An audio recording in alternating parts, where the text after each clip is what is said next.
Meu irmão, minha irmã, seja muito bem-vindo a este encontro de formação, esse momento de formação e preparação para a missão Jesus no Cerrado, que já se aproxima. Eu sou o Heitor e hoje o Senhor nos chama a partilhar e recebermos dele o envio. Esse é o nosso tema. Antes de nós começarmos de fato, eu quero te convidar a orar comigo. Em nome do Pai, e do Filho e do Espírito Santo. Amém. Vinde, Espírito Santo, enchei os corações dos vossos fiéis e acendei neles o fogo do vosso amor. Enviai o vosso Espírito, e tudo será criado, e renovareis a face da terra. Ó Deus, que instruíste os corações dos vossos fiéis com a luz do Espírito Santo, fazei que apreciemos retamente todas as coisas, segundo o mesmo Espírito, e gozemos sempre da sua consolação. Por Cristo, Senhor nosso. Amém. Que o Senhor nos abra os olhos, os ouvidos e especialmente o coração, para que o seu envio seja por nós acolhido e obedecido, que nós sejamos dóceis à vontade dele mesmo para as nossas vidas. Em nome do Pai, e do Filho e do Espírito Santo. Amém. Meu irmão, minha irmã, São João Paulo II, ao se referir ao envio, nos dizia que Cristo envia os seus ao mundo como o Pai enviou a ele, e por isso concede-lhes o Espírito. Lucas põe em estreita relação o testemunho que os apóstolos deverão prestar de Cristo com a ação do Espírito, que os capacitará para cumprir o mandato recebido. Receberão a força e os meios para desenvolver a sua missão. Estes são a presença e a potência do Espírito e a assistência de Jesus.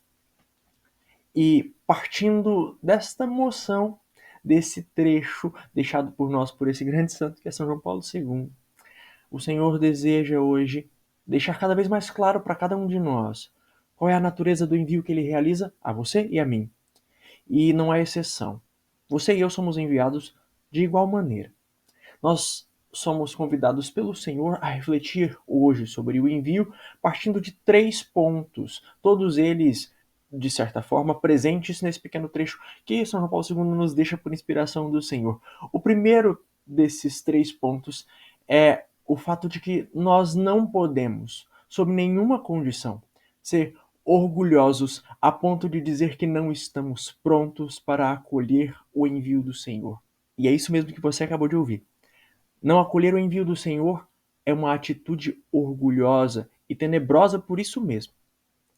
Quando nós ouvimos a palavra do próprio Senhor a nos enviar, ou melhor, a enviar os apóstolos e, naturalmente, enviar a nós também, nós vemos que ele o faz utilizando termos diferentes em momentos diferentes.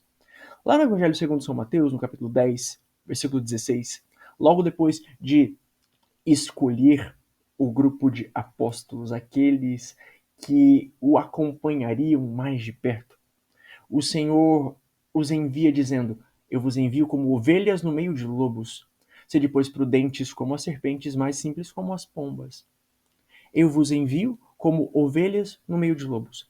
Lá no original, em grego, o Senhor utiliza o termo apostelo para enviar os apóstolos.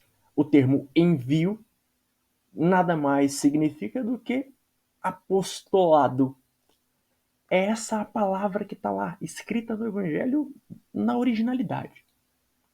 Então, quando você e eu dizemos que somos católicos apostólicos romanos, nós estamos dizendo necessariamente que nós somos enviados pelo Senhor. Não existe católico que não é enviado.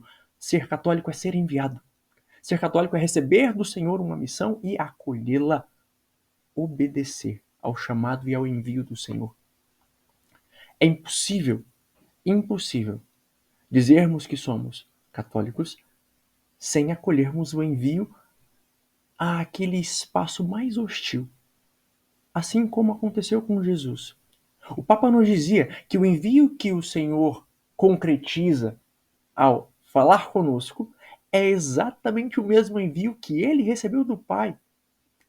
Que orgulho é esse que mora no meu coração, que me impede de acolher o chamado do Senhor, sendo que Jesus acolheu o chamado do Pai, o envio do Pai, quando lhe foi solicitado.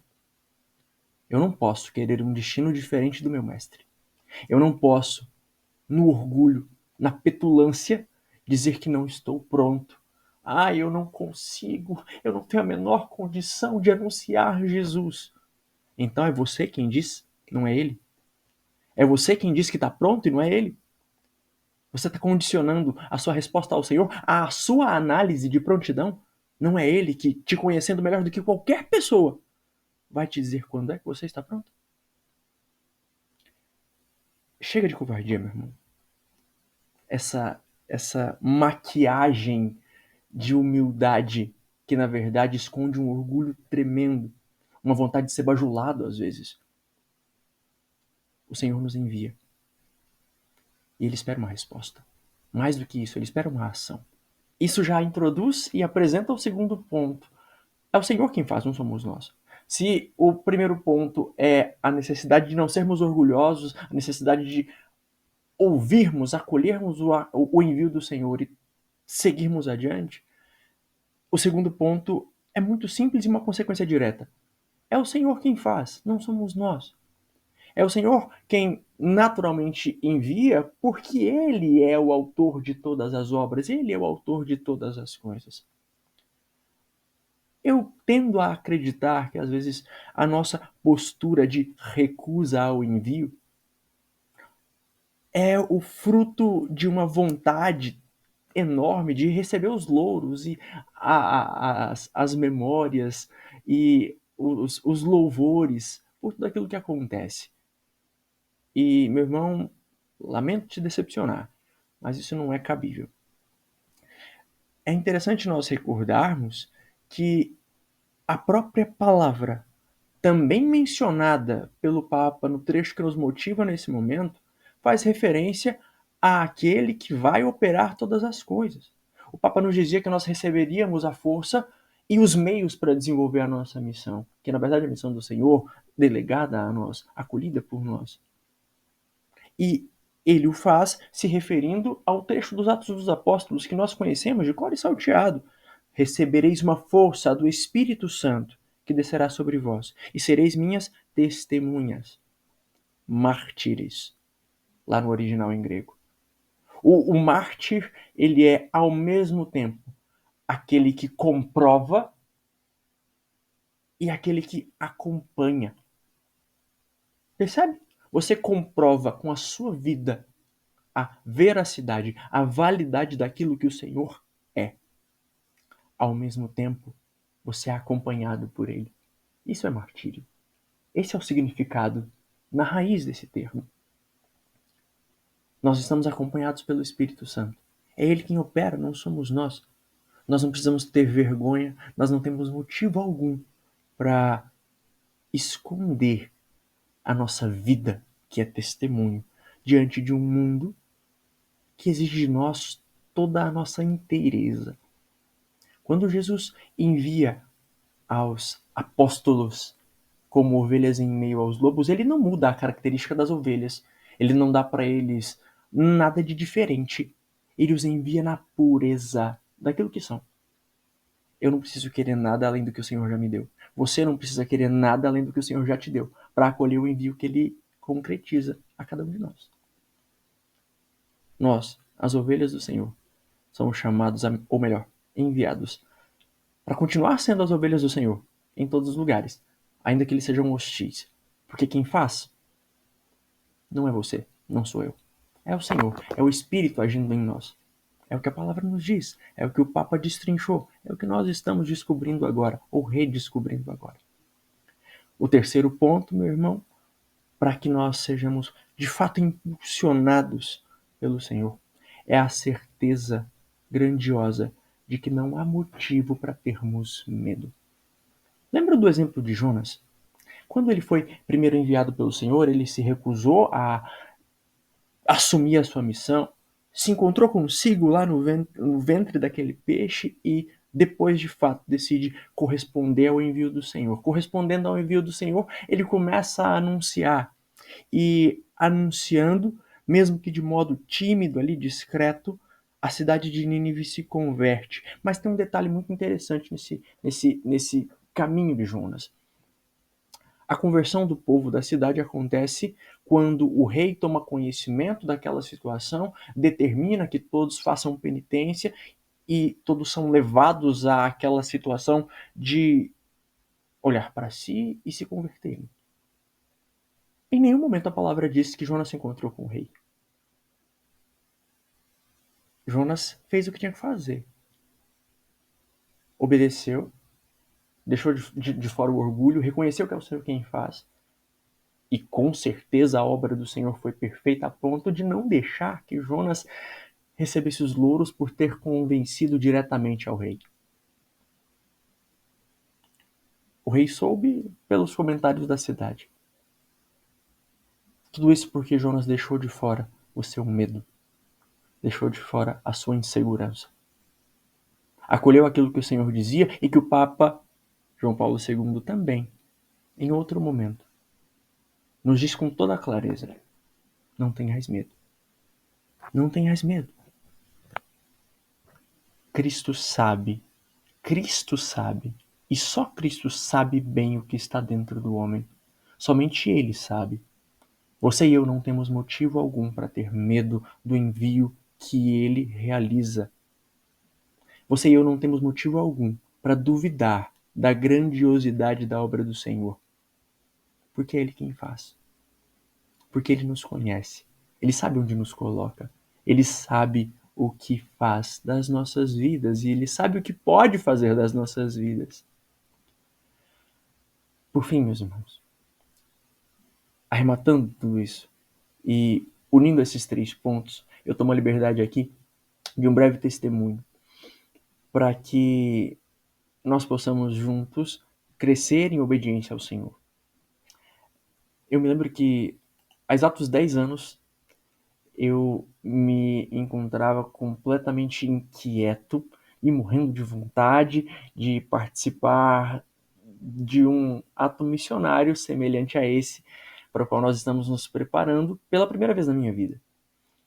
E eu havia sido convidado sem saber muito do que se tratava, eu não entendia absolutamente nada do que me explicavam, porque ninguém sabia explicar o que estava acontecendo, só diziam que era um ato missionário. Eu ficava vergonhoso de perguntar, de entender o que ia acontecer, eu só queria participar. E eu estava desempregado, tinha entrado na faculdade havia pouco tempo, na verdade eu estava no segundo para o terceiro ano da faculdade, não tinha dinheiro para pagar minha inscrição, e na data da missão eu teria uma prova, eu estava no meio de uma reposição de aulas depois de uma greve na faculdade, e eu teria uma prova dificílima no sábado da missão, e naturalmente eu não poderia estar nos 2 lugares ao mesmo tempo. Mas eu queria muito. Eu queria muito estar onde o Senhor me chamava a estar, aonde Ele me enviava, ir ao lugar para o qual Ele me enviava. Então eu pedi muito a Ele que abrisse os caminhos. E o primeiro passo era simplesmente pedir o envio para o meu coordenador na época, meu coordenador de região, que eu nem conhecia. Eu nunca tinha falado com ele. Naquela época eu nem usava o WhatsApp, 10 anos atrás, 2014. Já existia, mas para mim não era uma realidade ainda. Mandei um SMS para ele pedindo o envio para a missão. Me apresentei, disse o que estava acontecendo e eu só pedi o envio, não pedi mais nada. Passou um tempinho, ele me respondeu, me dizendo que o envio estava dado, que a minha inscrição já estava paga, que eu não precisaria me preocupar com mais nada, era só me organizar para ir. E aí eu me lembro que eu estava num ônibus voltando para minha cidade e eu lia aquela mensagem e quase rolava naquele banco de alegria. Né? A primeira metade estava resolvida. A segunda metade é que faltava ainda encaminhar. E cheguei em casa então e escrevi um e-mail pro meu professor que aplicaria a prova naquela data. Bom, ele era um dos professores mais temidos da instituição e tinha uma fama terrível de tratar mal os alunos, fazia todo tipo de absurdos que se podia imaginar. Todo mundo tinha medo de falar com ele. E, além de tudo, era uma disciplina que eu não gostava tanto.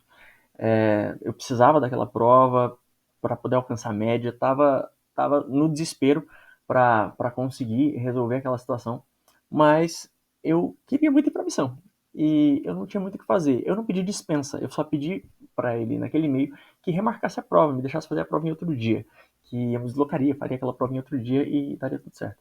Eu mandei o e-mail e ele não me respondeu de imediato. E aí passou quase uma semana, chegou o dia da aula, o dia da aula daquele professor, e, e ele estava fazendo a devolução de algumas atividades. E quando eu cheguei para receber uma atividade, ele olhou para mim: Ah, você é o aluno que me mandou e-mail falando da prova, não foi isso? Eu disse: fui eu mesmo. Ele olhou para minha prova, olhou para minha cara, olhou para minha prova, olhou para minha cara, olhou para a lista, olhou para a prova, olhou para minha cara, para o trabalho que tinha lá uma natureza avaliativa. Ele me entregou, pegou a lista, colocou uma nota lá para mim. Pode ficar tranquilo, não precisa fazer prova não. Eu tô completando aqui a sua média. É, pode ir pro seu evento. Eu fiquei sem entender, assim, né? Peguei as minhas coisas, não contestei, eu só agradeci. Peguei as minhas coisas, voltei pro meu lugar, assim, não comentei nada com ninguém, porque ninguém tinha obrigação nenhuma de saber o que estava acontecendo ali. O segundo empecilho, Deus havia resolvido. E eu vejo sempre irmãos dizendo: eu não vou conseguir folga no trabalho. Eu não vou conseguir liberação na faculdade. Eu tenho isso para fazer, eu tenho aquilo para fazer. Meu irmão, olha bem aqui, bem nos meus olhos aqui. Você já pediu? De verdade. Você já parou para fazer o mínimo, que é bater o joelho no chão, pedir ao Senhor que abra as portas, tomar as atitudes e fazer o que tem que ser feito? Você falou com seu chefe, falou com seu professor, falou com quem quer que você tenha que falar. Você fez a sua parte, pelo menos. Fala a verdade. Não precisa se esconder. Porque se você é um bom cristão, que dá testemunho, é um verdadeiro mártir, um apóstolo, um católico de fato no dia a dia, você vai ter um bom desempenho, uma boa avaliação no seu trabalho, na sua faculdade ou onde quer que seja, para tentar negociar isso. Se você ainda não se esforçou a esse ponto,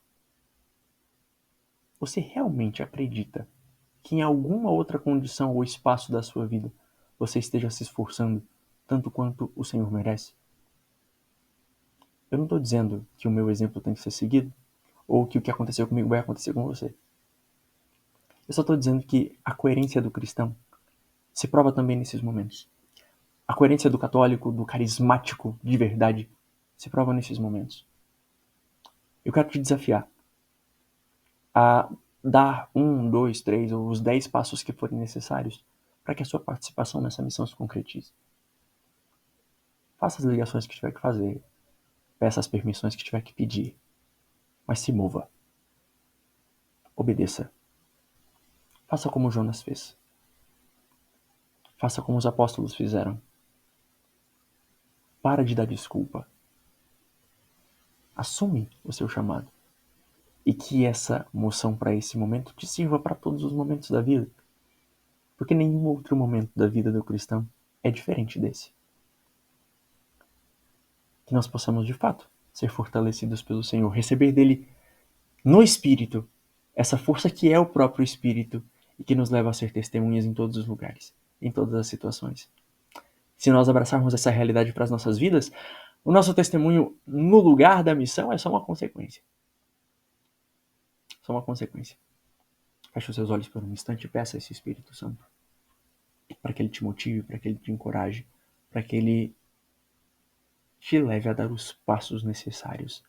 Vinde, Espírito Santo, e dá-nos a graça de experimentar o melhor em ti.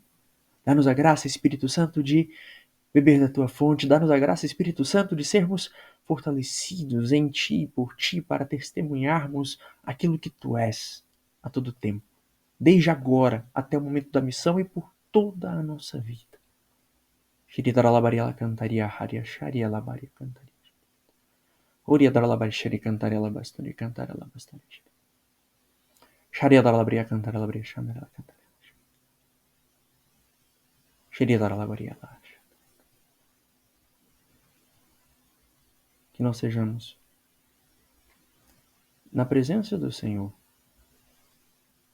sempre na presença dele, sustentados e fortalecidos pelo Espírito Santo que nos encoraja. Em nome do Pai, do Filho e do Espírito Santo. Eu quero te desafiar, meu irmão, a enviar esse videozinho de hoje para aquela pessoa que você, em algum momento, talvez já tenha convidado para a missão e que tenha dito que não vai, que não está disposta, que não está conseguindo as folgas, que não está conseguindo os meios. Manda. E reza.